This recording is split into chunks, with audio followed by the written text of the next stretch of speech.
I hope you enjoy this video and subscribe, like, it's gonna help me.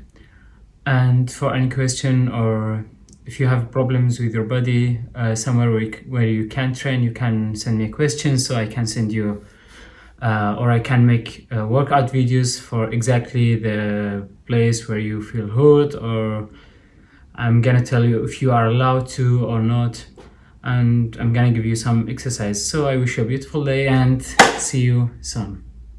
You know, if you take people, and I've told you this, and you expose them voluntarily to things that they are avoiding and are afraid of, you know, that they know they need to overcome in order to meet their goals, their self-defined goals. If you can teach people to stand up in the face of the things they're afraid of, they get stronger.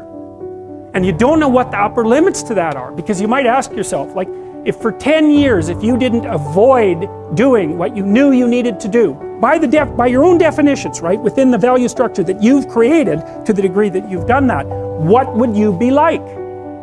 Because, you know, my experience is with people that we're probably running at about 51% of our capacity.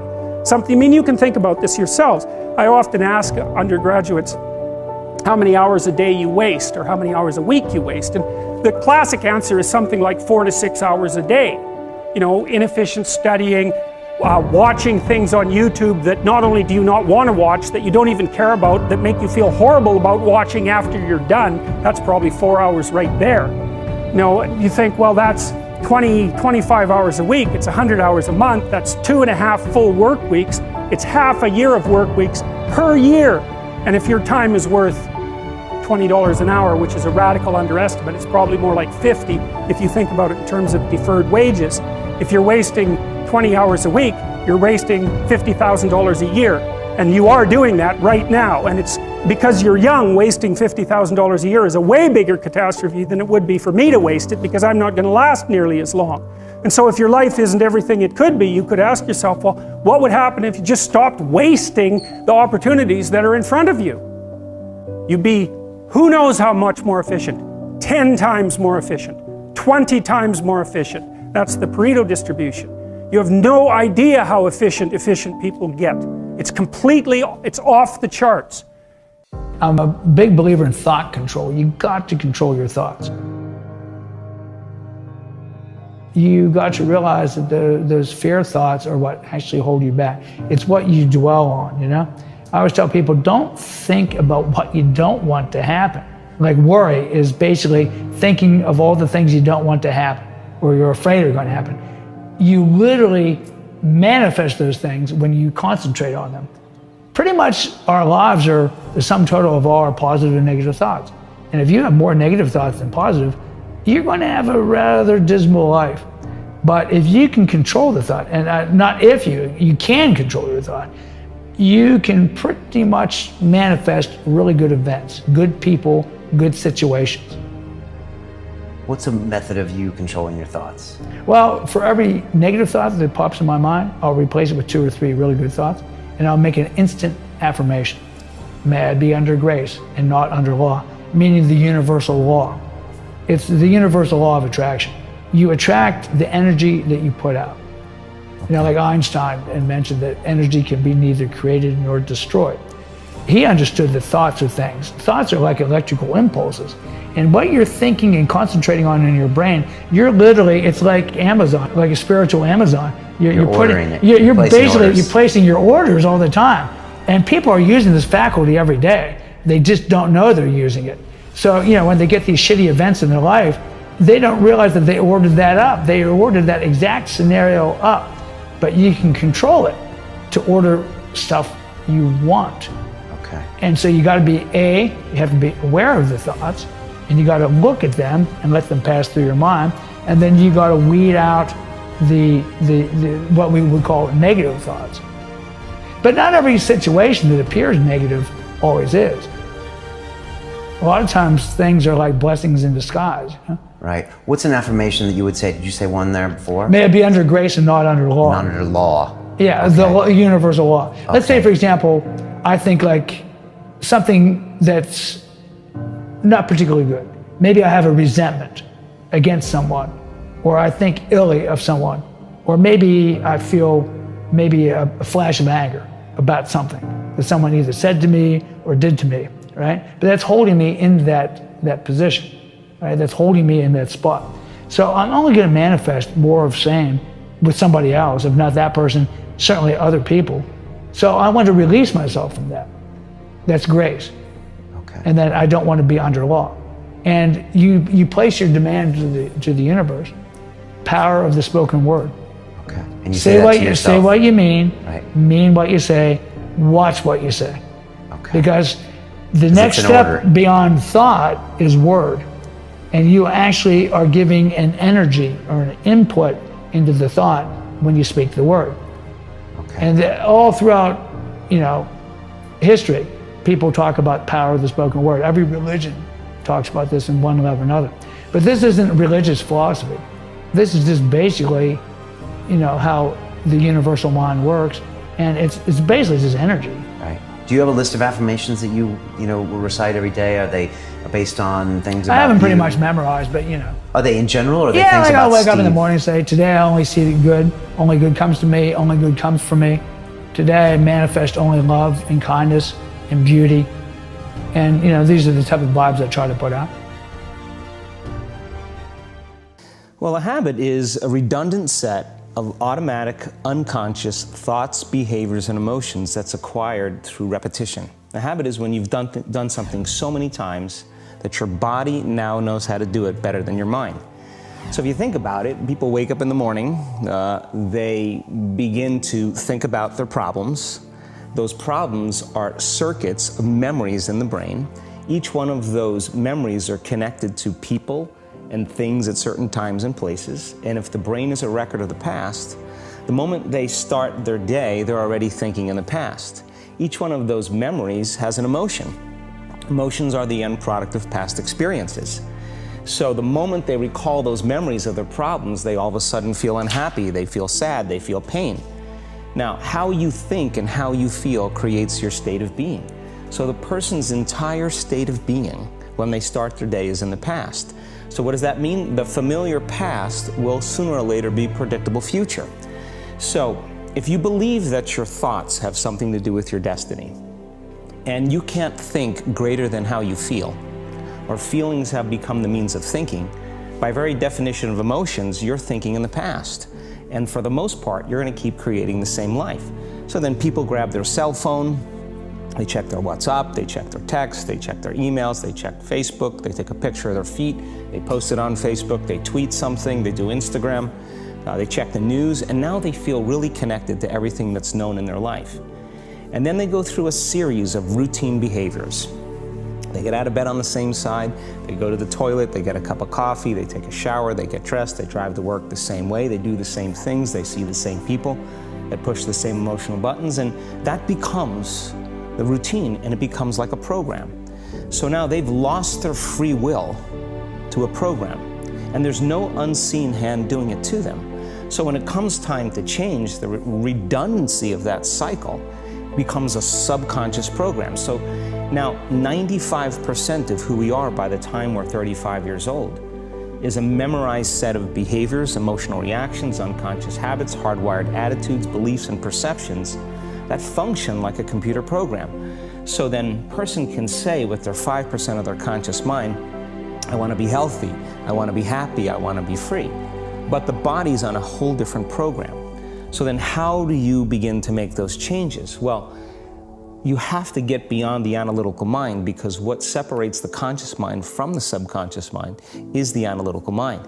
And that's where meditation comes in, because you can teach people through practice how to change their brainwaves, slow them down. And when they do that properly, they do enter the operating system where they can begin to make some really important changes. So most people then wait for crisis or trauma or disease or diagnosis. They wait for loss, some tragedy to make up their mind to change. And my message is, why wait? And you can learn and change in a state of pain and suffering, or you can learn and change in a state of joy and inspiration. And I think right now, the cool thing is that people are waking up. That's really interesting, and where I found the deepest hooks into how powerful this can be for somebody is when you talk about trauma, and you've talked about how people experience a traumatic event, but they then basically rehearse it, and how that then has this knock-on effect. So what is that? Why do people find it so hard to get past trauma?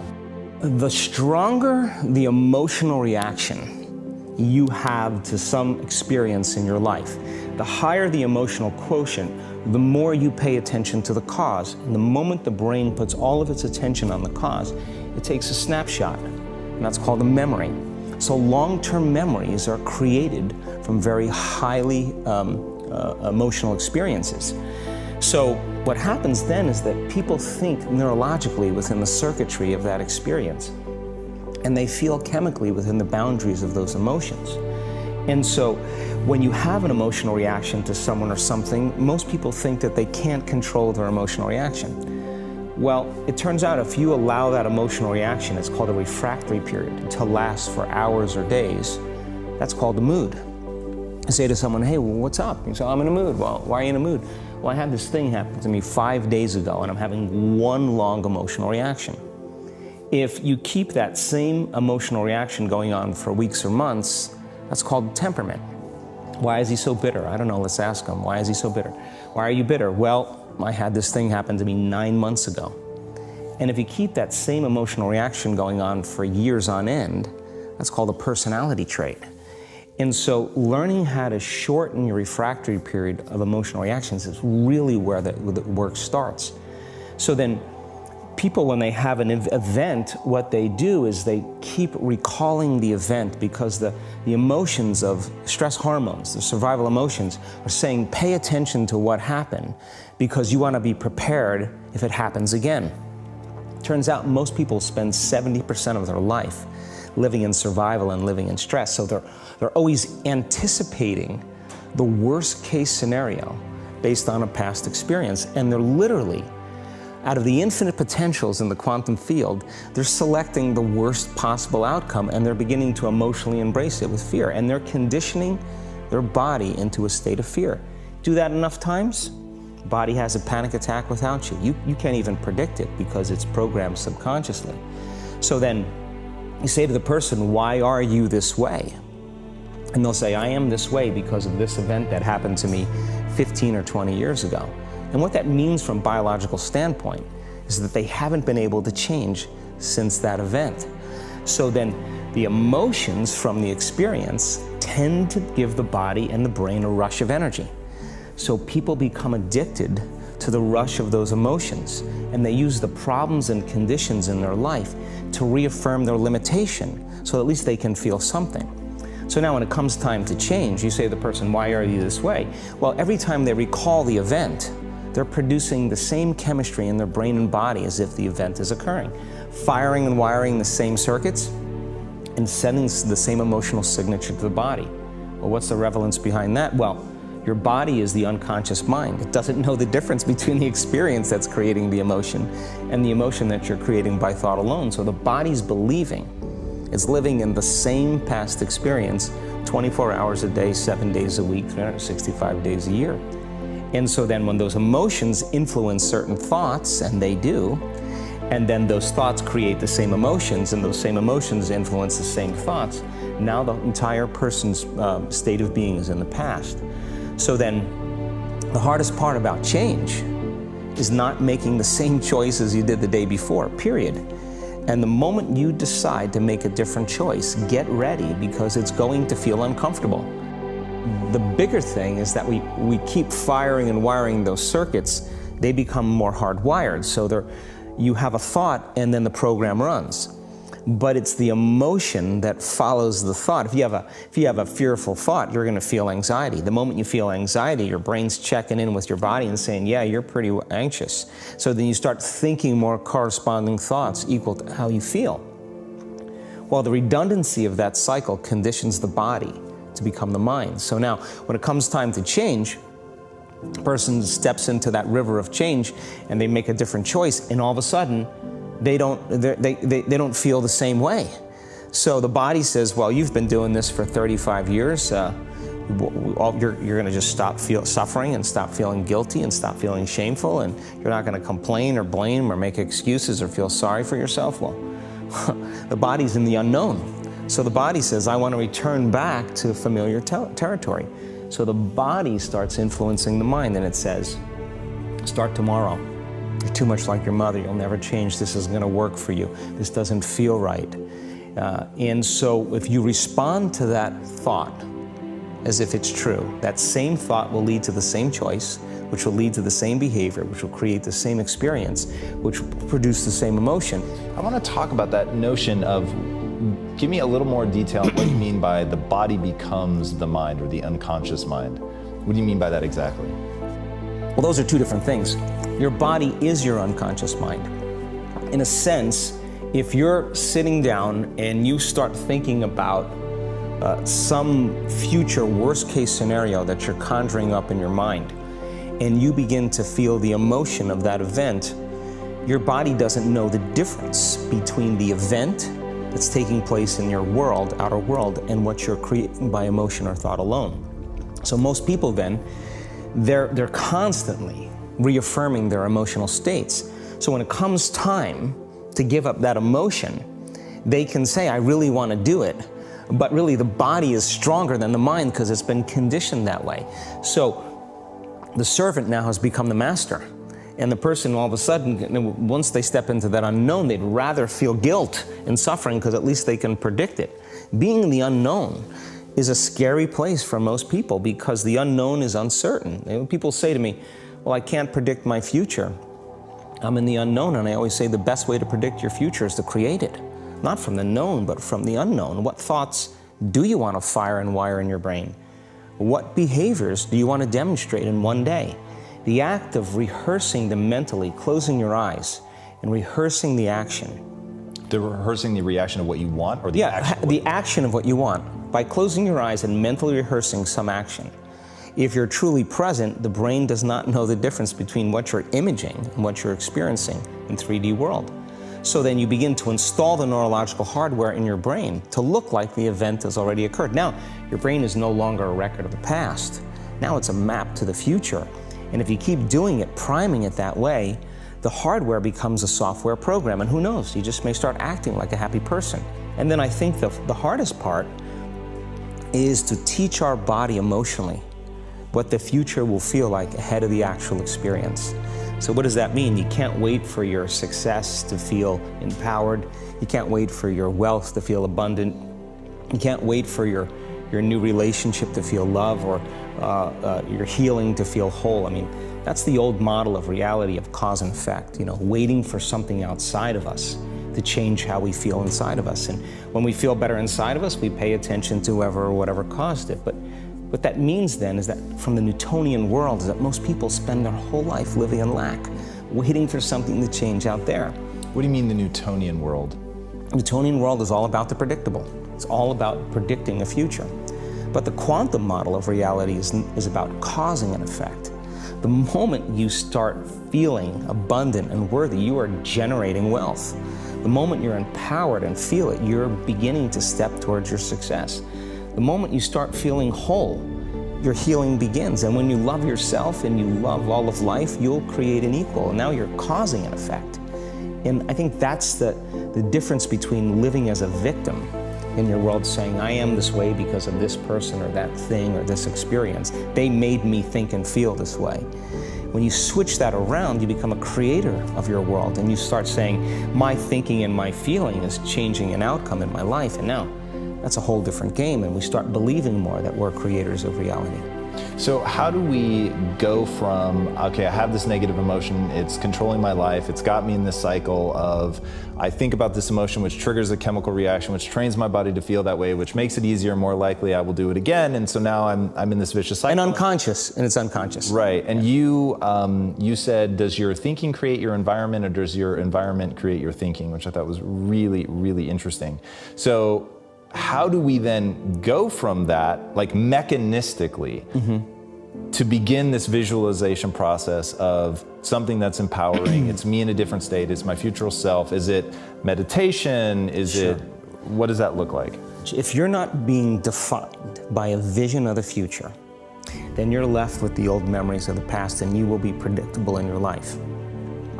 And if you wake up in the morning and you're not being defined by a vision in the future, as you see the same people and you go to the same places and you do the exact same thing at the exact same time, it's no longer that your personality is creating your personal reality. Now your personal reality is affecting or creating your personality.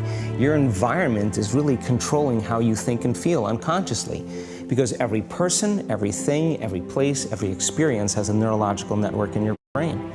Every experience that you have with every person produces an emotion. So some people will use their boss to reaffirm their addiction to judgment. They'll use their enemy to reaffirm their addiction to hatred. They'll use their friends to reaffirm their addiction to suffering. So now they need the outer world to feel something. So to change then is to be greater than your environment, to be greater than the conditions in your world. And the environment is that seductive. So then why is meditation the tool? Well, let's sit down, let's close our eyes. Let's disconnect from your outer environment. So if you're seeing less things, there's less stimulation going to your brain. If you're playing soft music or you have earplugs in, less sensory information coming to your brain, so you're disconnecting from your environment. If you can sit your body down and tell it to stay like an animal, stay right here. I'm gonna feed you when we're done. You can get up and check your emails, you can do all your texts, but right now, you're gonna sit there and obey me. So then, when you do that properly, and you're not eating anything or smelling anything or tasting anything, you're not up experiencing and feeling anything, you would have to agree with me that you're being defined by a thought, right? So when the body wants to go back to its emotional past, and you become aware that your attention is on that emotion, and where you place your attention is where you place your energy, you're siphoning your energy out of the present moment into the past, and you become aware of that. And you settle your body back down in the present moment, because it's saying, well, it's 8 o'clock, you normally get upset because you're in traffic around this time, and here you are sitting, and we're used to feeling anger, and you're off schedule. Oh, it's 11 o'clock, and you usually check your emails and judge everybody. Well, the body's looking for that predictable chemical state. Every time you become aware that you're doing that and your body is craving those emotions and you settle it back down into the present moment, you're telling the body it's no longer the mind, that you're the mind, and now your will is getting greater than the program. And if you keep doing this over and over again, over and over again, over and over again, just like training a stallion or a dog, it's just gonna say, I'm gonna sit. And the moment that happens, and the body's no longer the mind, when it finally surrenders, there's a liberation of energy. We go from particle to wave, from matter to energy, and we free ourselves from the chains of those emotions that keep us in the familiar past. And we've seen this thousands of times. In fact, we can actually predict it now on a brain scan. If you sit there and have that mentality of triple down on what you're good at, you're never gonna grow. You're always gonna stay the same. And let's say you don't like to get up early in the morning time to go run. I hated it. I still hate it. You do that. You live uncomfortable to gain growth. You have to have friction in your life to gain growth. And the only way to do that is to make yourself uncomfortable and get to the point where instead of running from the things you don't want to do, you actually face them and start to gain more and more growth in your life. A lot of us have a dialogue that is crap. It's a crappy dialogue. We live in a world right now that is very external. Everything is very on the surface, superficial, everything. And what we're telling ourselves is what we see on TV, is what we see on Instagram, is what we see on Facebook. And we're telling ourselves stuff that doesn't really penetrate to our core, to the inside of our soul. So our self-talk is like, what am I gonna wear today? How am I gonna look today? I need to act this way today because this way is cool. My self-talk became something that actually made me better. And I had a whole bunch of negative things in my life. And to get to the self-talk portion of it first, you have to quiet all of the phones and social media and all the negativity of the world to get to even hear your own self have a self-talk. You can't have self-talk if you're hearing someone else's dialogue and what they're putting out on social media, how they want you to act, how they want you to dress, how they want you to talk. Everything out there is you're trying to keep up with somebody. You're not trying to find your own self. So you have to clear away all the crap. And how you clear away the crap to even get to your self-talk is you have to get all of the noise of all the crap of the world out of your head. So I call it going to a dark place. You have to get the noise out, quiet your mind down, get all the static out before you can even have a real conversation with yourself. And all day long, we are feeding ourselves the wrong self-talk. It's negative self-talk. So all day long, I'm putting the positive self-talk in my subconscious. I'm making sure that I'm walking around all day long, giving myself the proper fuel to attack the world. That's why I work out hard every day.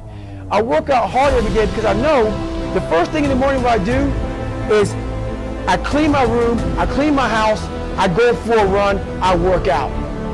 I want to win the war in the morning because the second I leave my house, the second you look at your phone, the second you turn the TV on, you're in a battle. All this negativity is coming at you. But if you're able to fuel yourself in the morning, win the war in the morning so you have the strength to face what you're going to face in the world. The world's going to come at you with lefts and rights.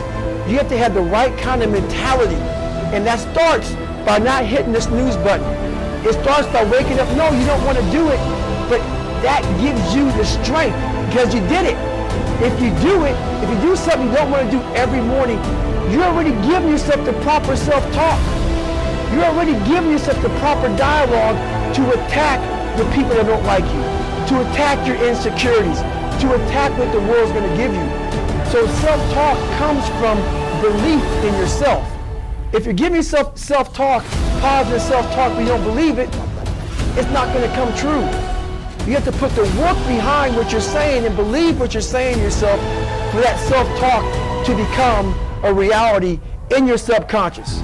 So now what anybody says to you, no matter what you hear, you know the truth. And you're living through the truth, and no one can penetrate that. No one. Bene bene, bene bene, bene bene, bene bene, bene bene, bene bene, bene bene, bene bene.